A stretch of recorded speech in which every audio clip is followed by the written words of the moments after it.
Am I better off dead? Am I better off a quitter? Previously on the Crucible, Abigail is caught by her Uncle Paris dancing in the woods with her friends and servant Tituba. Afterwards, Mary becomes unconscious, and it seems as if it were caused by witchcraft. Abigail refuses to admit to performing witchcraft, but eventually admits and blames it on Tituba in order to save her own name. Then they begin to accuse a long list of innocent people. Abigail, who previously had an affair with John Proctor, uses the witch trials to target his wife Elizabeth. When accused, Proctor defends his wife and curses Abigail. At this point, the whole town is in chaos as citizens blame one another in order to clear their own name. Several have even been hung. Proctor and a few others are still in jail because they refuse to confess to a sin they did not commit. The court officials have realized but are not willing to admit that the witch trials were not factual. The hangings of those in jail are tomorrow, unless they confess before sunrise. We going to Barbados soon as Devil gets here with the feathers and the wings. Oh, happy voyage to you. A pair of bluebirds bringing southernly, the two of us. It'd be a grand transformation. Come along if you desires, marshals. I might refuse it. It's the perfect morning to fly into hell. Moo! No! Please! I'll go home!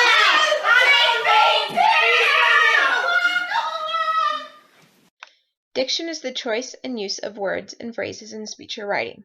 It is a writer's diction that allows a story to feel real. Through the entire play, Miller entertains the reader with vocab and wording that is native to the time period but would be peculiar for a person to use today. How a person spoke in the 17th century is very different than how a person in the 21st century would speak. It is much more than the overall wording of the play. Each character's lines help to depict their character and social class. In this scene, it is evident of the different classes. Miller does not have Tituba use large words and purposely has her use bad grammar such as goin', gets, if you desires, and he comin'. This helps the reader understand her place in Salem society as an uneducated slave.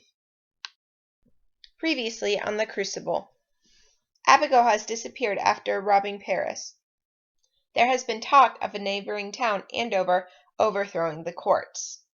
This makes Danforth nervous that the citizens of Salem will do the same, especially since Proctor refusing to confess has caused a stir. Hale is back in town because he realizes the hangings are his fault and is trying to save as many people as he can, especially Proctor. Paris and Hale are both pleading with Danforth to postpone the hangings, but Danforth refuses.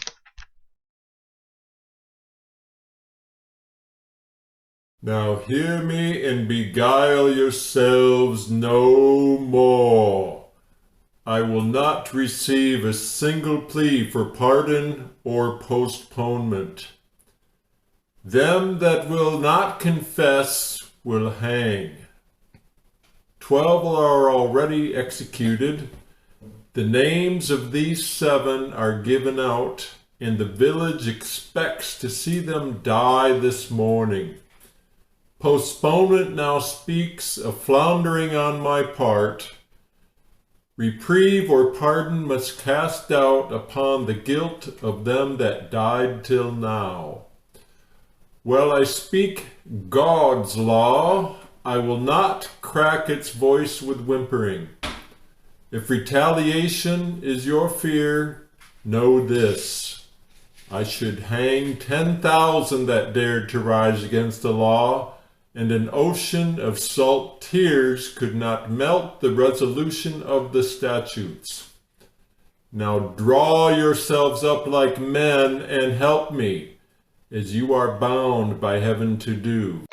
Like the previous scene, Danforth's monologue helps support the idea that Miller used specific vocab to help show the different social classes in Salem.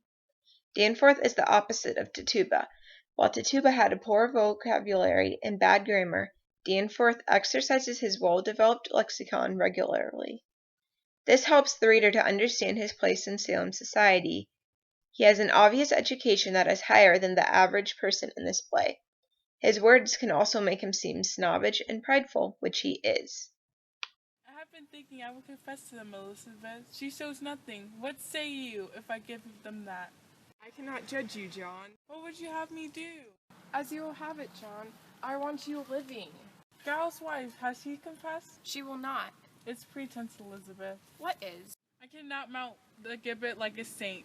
It is a fraud. Am I not that man? My honesty is broken, Elizabeth. I am no good man. Nothing spoils by giving them this lie that were not rotten long before.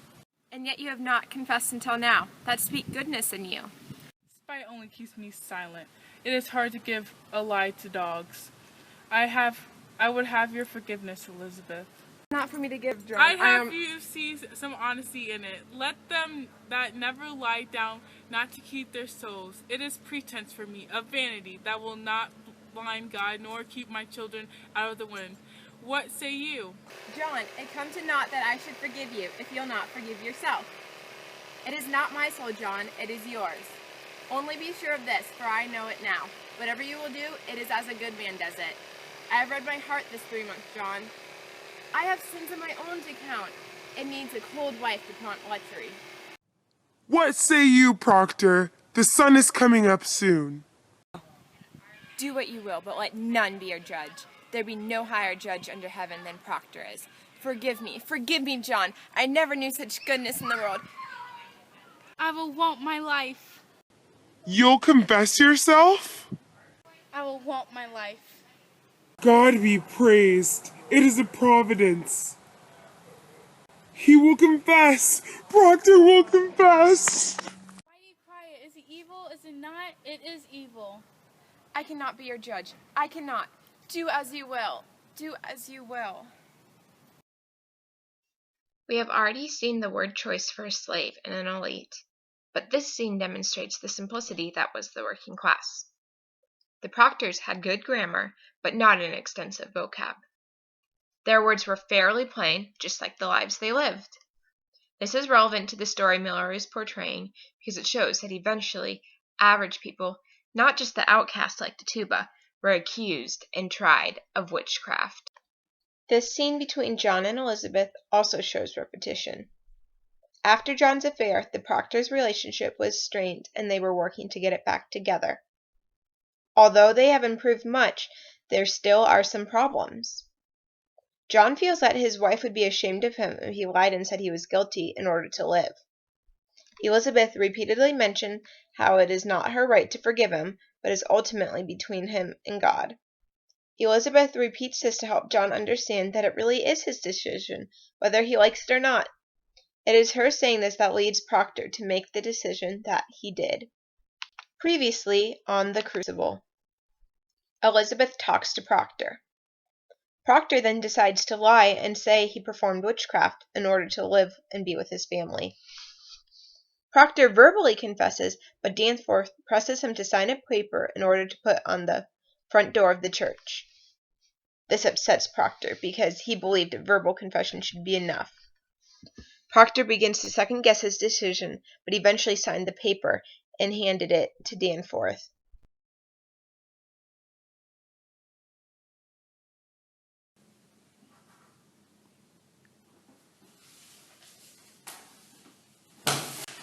Proctor, why will you not let me? Because it's my name, because I won't have another one in my life, because I lie, it's time myself to lie, because I am not worth the dust on my feet, and then that hang, how may I live with my name? I have given you my soul, give me my name! In Act 4, Proctor is trying to decide what the right thing to do is. This causes a lot of emotion. He loves his family very much and wants to be with them, but at the same time he doesn't want to give the court the satisfaction of getting to him to confess in return for his pride. This scene is a good example of pathos because it is when Proctor finally cracks and goes off on Danforth in the court. This shows how much the witch trials affected the people of Salem. It really did allow people's true colors to be shown.